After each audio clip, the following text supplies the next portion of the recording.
atas semua kemurahan Tuhan yang dia telah terima, yang tidak diberikan oleh Allah kepada setiap orang. Apalagi untuk seorang perempuan sederhana, istri lapidot, perempuan biasa, Tuhan angkat dia menjadi nabiah dan menjadi hakim atas Israel. Nah, harusnya kita semua seperti ini Bapak Ibu Saudaraku. Ketika kita telah menerima anugerah keselamatan, itu yang paling pertama. Kita harusnya tahu bahwa kita diselamatkan untuk menyelamatkan orang lain. Amin. Kita diselamatkan, kita diangkat menjadi anak Allah. Kita diharapkan untuk kembali membalas kebaikan Tuhan dengan melayani Dia, dengan hidup sungguh-sungguh dalam cinta dan takut akan Dia. Amin. Nah, apalagi ini yang sudah melayani nih, sudah jadi gembala-gembala area, yang sudah menjadi pelayan-pelayan Tuhan. Come on, kita melayani itu dengan tanggung jawab. Amin. Kita menghargai bahwa semua yang kita terima itu anugerah Tuhan. Dan kalau kita dipercaya untuk menjadi tua-tua jemaat, kita dipercaya untuk menjadi pelayan Tuhan, lakukan tugas dan tanggung jawab itu dengan setia, taat dan tekun. Amin. Mengapa? Pertama, karena itu kehormatan ilahi. Tuhan gak pilih semua orang loh. Amin. Benar gak? Tuhan gak pilih semua orang. Tuhan gak pakai semua orang. Dan kalau Tuhan sudah mengurapi kita untuk melakukan tugas pelayanan, mari kita lakukan itu dengan tekun, setia dan taat sampai akhir. Itu yang pertama. Yang kedua, mengapa kita harus melakukannya dengan sungguh-sungguh? Karena pada satu saat nanti kita akan diminta pertanggungjawaban sama Tuhan. 2 Korintus 5 ayat 10. Tolong Bu Erika. Sebab kita semua harus menghadap tahta pengadilan Kristus, supaya setiap orang memperoleh apa yang patut diterimanya, sesuai dengan yang dilakukannya dalam hidupnya ini, baik ataupun jahat.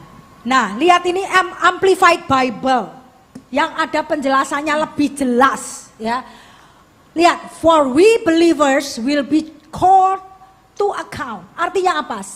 Kita semua orang percaya akan dipanggil untuk mempertanggungjawabkan. To account itu artinya untuk mempertanggungjawabkan.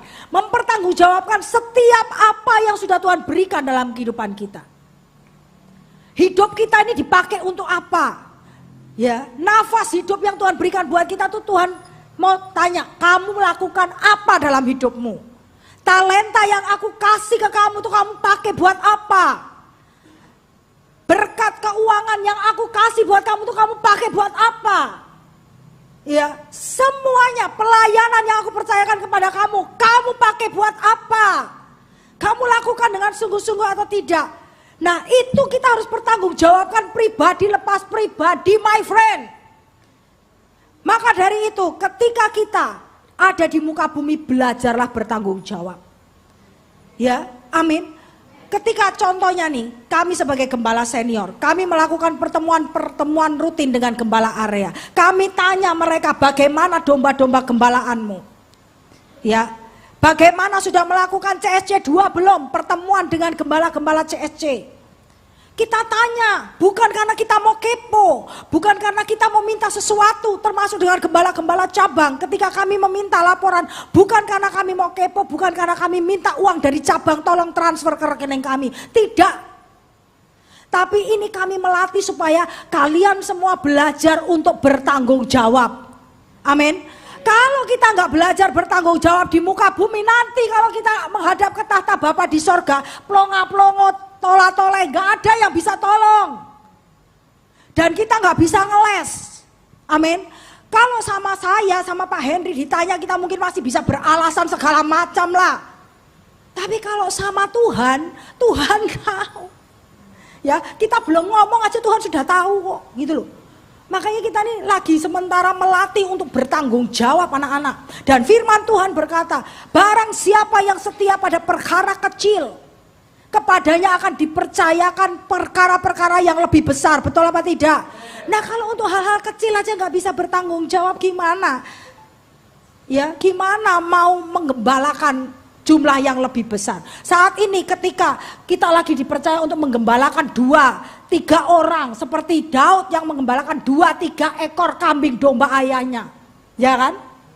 Apakah kita benar-benar bertanggung jawab?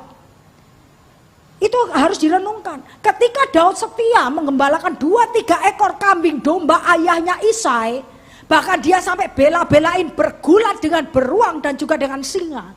Itu yang membuat mata Tuhan melihat Daud dan dia dipercaya untuk menggembalakan umat pilihannya bangsa Israel. Haleluya. Makanya gembala-gembala, kalau kalian lagi menggembalakan 2-3 orang, ya, jangan putus asa, lakukan dengan setia. Semuanya kita harus bertanggungjawabkan.